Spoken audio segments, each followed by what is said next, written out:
Welcome back to the channel and a preview of the week ahead of racing. We've got some good meetings at Chester and Ascot over the weekend, so I thought I'd give you some trainers, jockeys, stables in form and just a few interesting points ahead of the day's racing. I won't be pinpointing specific horses, but I just thought I'd give some background information to help with your selections over the coming weeks. And we're going to start off with some good combinations, and it's pretty obvious, but the Charlie Appleby William Buick combination is one in red hot form after their pretty much sweep up job at Newmarket. They're 5 for 13 when teaming up over the past 7 days, and the horses have been not just winning, but they've been winning very impressively. If you think of Nation's Pride, that won by 7 lengths, Noble Truth, that won by 6 lengths, and With the Moonlight, that won by 5 lengths. So the horses are running very well when they team up, and they've just got a couple of rides at Chester over the next couple of days, but they've got one today in the Chester Vars, New London,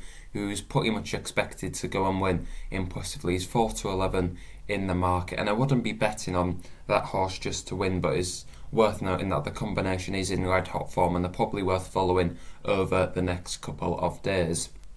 Another jockey bang in form is Ben Curtis, who usually rides the northern tracks, and he's been doing pretty well in 2022 as a whole. He had some time off at the back end of last year for an operation. I think it was on his shoulder, but he's come back a very good jockey. He's got a 24% strike rate in 2022, which is very impressive considering the amount of rides he has had, and he's up £14 to a £1 level stake in 2022 as well, which not many jockeys have a positive level stake. Basically, if you put £1 on all of his rides for the full year, you'd be up £14, which is very impressive considering the workload he gets through. He gets a lot of rides, and he's 11 winners out of 46 in the last 2 weeks, and he's definitely one to keep an eye on at the northern circuits. He's one of the jockeys I follow when they're at northern circuits. If you think of him and Danny Tudor, they're probably the standout in the northern circuits. They pick up some good rides, and they also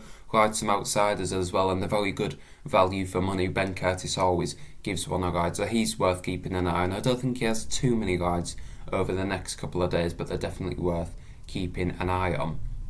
Now, at Chester, it won't be the first time someone's ever told you this, but Franny Norton is definitely the jockey to follow there. He's had 35 winners in the last 5 years at the track, which is more than any other jockey by quite a long way. I think the next highest is on 21. It just shows how well he rides the track. You always think if he gets one to the front at Chester, can control the pace, then it's going to be very hard to beat from there. Noting the second highest, that's actually David Probert, who's got a pretty good percentage strike rate at the track too. He does very well when teaming up with Andrew Bolden, who he's got a few runners today at Chester where they team up. There are a few at bigger prices, which is interesting, but the stats definitely suggest that them two do very well teaming up, and it also helps that Andrew Bolden is in pretty good form at the minute, and it's a big year for David Probert, of course, with Oisin Murphy not on the track for some time. He's serving his ban. It'll be interesting to see if David Probert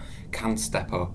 I think he's a pretty good jockey, so I think he'll be riding quite a few winners for the Bolden team over the next couple of months when Oisin Murphy is on the sidelines. Another trainer banging form is William Haggis, who's 13 out of 37 at Chester in the last 5 years. He doesn't send too many there, but when he does send them, they'll run pretty well. It's a 35% strike rate, which is the highest out of the trainers, with over 10 runners there in the last 5 years. That's a very impressive figure, and it helps that Tom Marquand rides most of them for William Haggis. He's in pretty good form at the minute as well, and when they team up, they've had lots of glory. If you think of Adayeb in Australia, they team up on an international scale, but they do very well at Chester as well, so it's worth keeping an eye on. And another interesting point is Hugo Palmer is starting off at the Manor House stables, teaming up with Michael Owen, who I'm sure you'll all heard of if you support football, and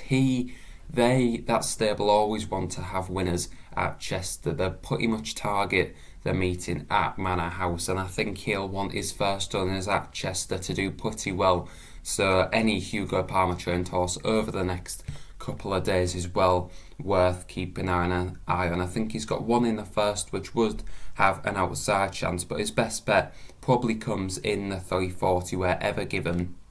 Comes back to start off his 3-year-old campaign, drawn in stall 2, Danny Tudub in the saddle. He ran in some very big races last year, some of these big 2-year-old stakes races, and he's also got listed form, so he comes handicapping off top weight 9 stone 11, but you just think he's going to be primed for this, for a trainer who definitely wants to get off to a winning start at Chester, so he's a well worth a follow over the next couple of days at Chester. Now, on the other hand, some trainers which aren't in the best of form is Nigel Tinkler, who hasn't had a winner in the last 2 weeks. He's had 26 runners and none of them have actually run, and he's had some short priced horses beat. He's had a few at 7 to 2, 5 to 2, 9 to 2 and 100 to 30 all turned over. He's got one runner at Chester today who is drawn 12, and with the stable not in form, I think that horse would be a bit avoidable in the 4:45. It's round Day Park, who on another day